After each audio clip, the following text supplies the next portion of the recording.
Hi, this is Nicholas Yock, a registered migration and education agent from Pathway to Oz. At Pathway to Oz, we help you plan and execute your migration pathway. All right, so today, guys, I'm going to talk about the Dharma Visa and specifically the Dharma process. Okay, so DAMA stands for Designated Area Migration Agreement.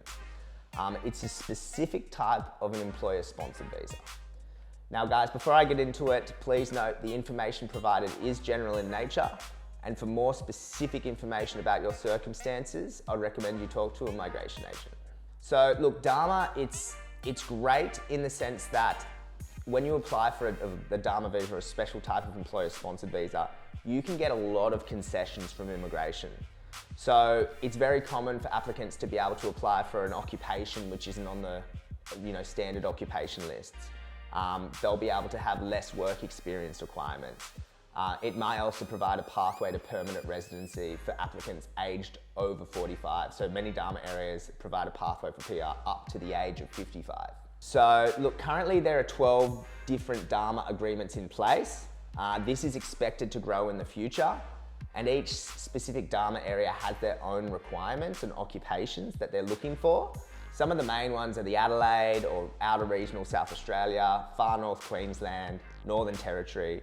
But look guys, this list is just going to keep growing and we're going to get more and more occupations on there. So for example, childcare worker, this is only on certain DAMA occupation lists, but in the South Australia one, you'll be able to potentially apply for the visa with only 1 year of work experience, and there's a few other concessions for English and the salary you earn. In addition to this, the occupation of childcare worker isn't on any other state or many other state or government lists. Another example is for aged or disabled care. So this is on certain DAMA lists as well.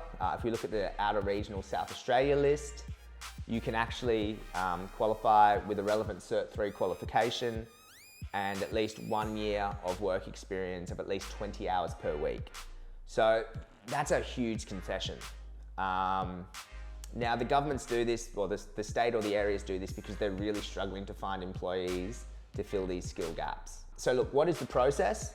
Well, in general, the process, it varies. It can vary from each sort of area, but it's broadly the same. So I'm just going to give you a general overview.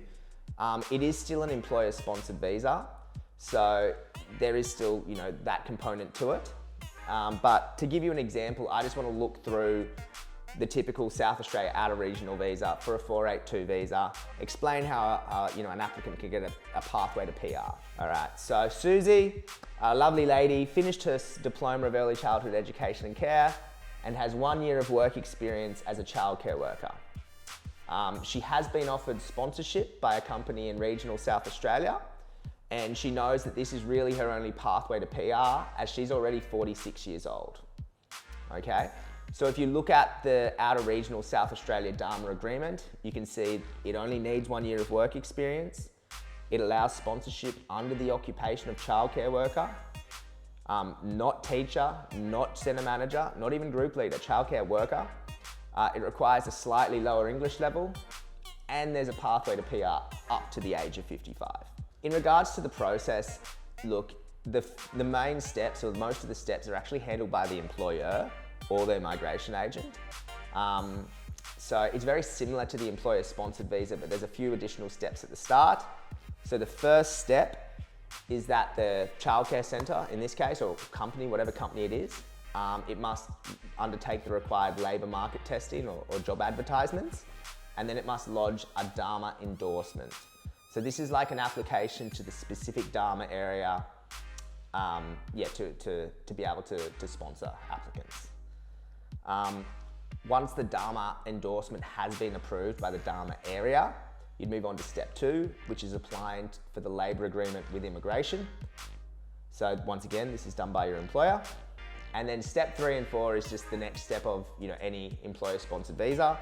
So once the labour agreement's been approved, you can lodge the nomination with immigration for step 3.